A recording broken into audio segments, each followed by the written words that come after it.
Welcome to our free YouTube creator training library brought to you by the Senior Tuber community. Hey everybody, welcome to the creator training. I'm Fran Asaro, and tonight we're on Senior Tuber optimization for your videos. And we're starting off with our audience section. Last week we started at the audience section and talked about if this particular video is for children. Now, when you're setting up your upload defaults, which we discussed in another video, you get to set this up the way it normally is. So mine are typically not for children. So I have it default at no, it's not made for kids. If it changes, I can change it per video. If you think it's always for kids, but one of your videos is not for kids, then you have the option of doing that as well. So you get to do it whichever way works, or you don't have to touch it at all. That's the whole point of having an upload default, is to not have to move that. All right, so then we're getting to the next section, which is about paid promotion. Some of these that are kind of new. I don't know when you're going to be looking at this, but at the time of this recording, these are some new inserts that they have here. And one is a paid promotion. If you have somebody who's sponsoring you, if they're doing any product placement, if you're doing any product endorsement, then this is the place where you check that off. They just want to know, if you want to know anything more about it, on how to disclose that with YouTube so that they know, you would just click here and it gives you all the instructions. Then we go to your altered content. Because of AI, this is a big one, especially lately, but anytime somebody's promoting a product or a service, something popular, and they want to use somebody's famous or somebody's words, they alter somebody's words, that's got to be disclosed, because it's starting to get to the point where people don't know what to believe anymore. So you just have to put it down there, yes or no. And if it is yes, it's going to automatically identify it in your description. So it's better to have a good reputation with YouTube than to just try to sneak it in. Then we're going to talk about automatic chapters. That's fairly new at this point of this recording. And what I'm hearing and what's being recommended is that we uncheck it, because it is not working well with some of the other tools that people are using for chapters. If you're using Descript or TubeBuddy's chapter creator, or even just YouTube's chapter creator by, manually, that it's not playing well. Check back or research it, or contact us if you're a member of the group to see if that's changed. But right now you're going to uncheck it. And then we're going to talk about featured places. This is also fairly new, which is kind of cool. I haven't tried it out yet. If you're mentioning places, like not just an address, it could be an address, a restaurant, a country, it's going to pull that up in your transcriptions, and it's going to mention, maybe put a little map or a little synopsis about it. And it's kind of cool. But if you don't want it there, you get to say, I don't want, or I allow, or I don't allow it. Then we have automatic concepts. This is experimental. By the time you see this, it could be still available or not available at all, or at least not in experimental stage. So what that does is it helps viewers to learn more about unfamiliar terms without leaving the video. Concepts mentioned in your video may automatically appear in the description. You could allow that or not allow it. If you have jargon or things that aren't really common, you may want to put that there. And maybe you even want to try it to see what it looks like.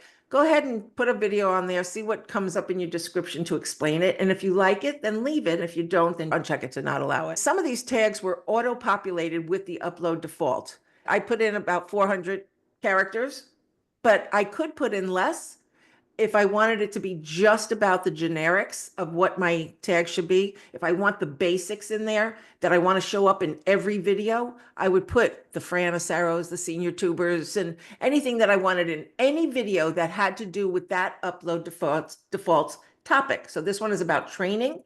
So anything that has to do with training, I put here. But when I auto-populate it into this tag section, and this video doesn't discuss some of the things that are mentioned here, I just delete them. And then I'll add the ones that do, and then I will check them. Again, double check it, and you get your tag ratings up a little bit. Also, you want to make sure that you sort your tags. If you have your title, you want your title in there verbatim, and your target keyword. Those two will go right here. Target keyword would go first, and your title would go here, but you don't have to do it all manually. You hit sort, it gives you an opportunity to put them where they belong. Let me show you what that looks like. You hit auto sort, sort it by rank, where you would see numbers showing up that rate each tag that's rated. The best one is the lowest number. So number one would be up at the top. And then you just apply it when you do. You can change your tags at any time. So if you notice that you're not getting a lot of hits on your videos, you can go in and try some more tags, and then you might want to resort it again. The language is very important. If you don't have a language chosen, it's not going to show up when you go to do subtitles. It won't know how to translate and put the closed captions in because it won't know what language to put it in. So you definitely want to have your language here and here. And if you go up and to put your subtitles in and it won't do it, just come back here and add it. That's all you have to do. Then you have caption certification. This content has never been aired on television, but you also have other options, which are that it's only aired on television in the United States. It has not been aired on US television since a certain date. And so you would choose the one that works for you. And if it changes, so if you put out video that hasn't been aired anywhere else and then it is, then you just change it. Now we're going to talk about license and distribution. Now, there are two kinds of licenses that they have here. The regular license that most of us use, and then some of us use a Creative Commons license. And that's really so people can share your content. If you're somebody who wants people to share your content, then you would choose this. I don't mind people sharing my stuff. If you want it that nobody can share, then you just keep it on a regular license. And the same thing goes if you want to share somebody else's content, you could actually search for Creative Commons channels. I think it's channels. I don't know if it's about videos or channels, but you can pull that up and find people who are willing to share their content with you so that you can use it in some of your own material, which is really helpful. It's kind of fun when you could share some other people's stuff. And then we have distribution, and you decide whether you want to distribute anywhere or make it available only to monetized platforms. Those are the two choices. Allow embedding. Now, some of us put our videos up on our newsletter or landing pages. It'll ask for the embedding code instead of the link to the video. Most of the time, if you wanted other people to be able to embed your videos, and if you want to embed somebody else's videos, that would need permission.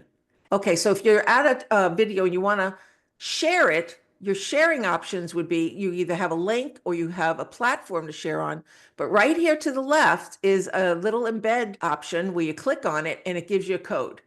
So if you go and you click on this code and you could copy it and you paste it on your newsletter or wherever it is, and then it pops up. They don't have to worry about your channel being up and running. It has it there all the time. Now, if you notice down here, you can start it at a certain time so that people don't have to see the whole video. Maybe in the beginning, or you want it to stop at a certain time. I think that's an important thing. Publishing to subscription feed and notifying subscribers. If most of you know that when you're subscribing to a video, you have a choice of hitting the bell. Hitting the bell now has this option too, where it'll let everybody know, where the other way, without doing this, it may or may not notify anybody who subscribed. So this will ensure that they do get notified. But here it works in the other way. What if you put up a video and you don't want people to know right now? For me, sometimes I put up more than a couple of videos a day. I don't want everybody to get notified that many times a day. So I could put it down that they're not being notified of that particular video. So that's why it would work in reverse. Then you have shorts remixing. There are people out there who like to remix other people's and make cat compilations or things like that. You get to allow or not allow that people can remix your stuff. For me, I want my stuff to be out there. If you have stuff that's private, then that would be a different selection for you. Categories.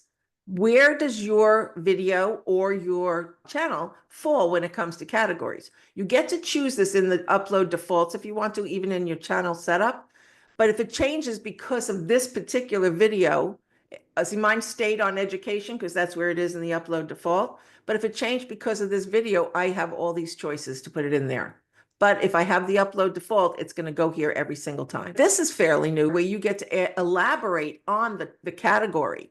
So in this case, for education, it'll ask what type of education, and it gives you some choices. It also gives you an opportunity to give you a synopsis. So what is it that you're solving? What kind of problem are you solving or fixing or teaching? Then you have your system. Where are you going? Who are you targeting? United States or any other country, whichever is right for you. Then they want to know the level of education that you're on. So you click on that and it's going to tell you where your level is at, which is very important because I work mostly with beginners or people who are moderately experienced with content creating. So you get to choose that here. And then comments, you get to choose your comments, whether you want them on. And this is also in your upload default. And you want to check them first. You want to approve of them. You can do that, or you can let people just comment and I could take it off later. But I really don't want to restrict it. And I don't want to be in charge of that.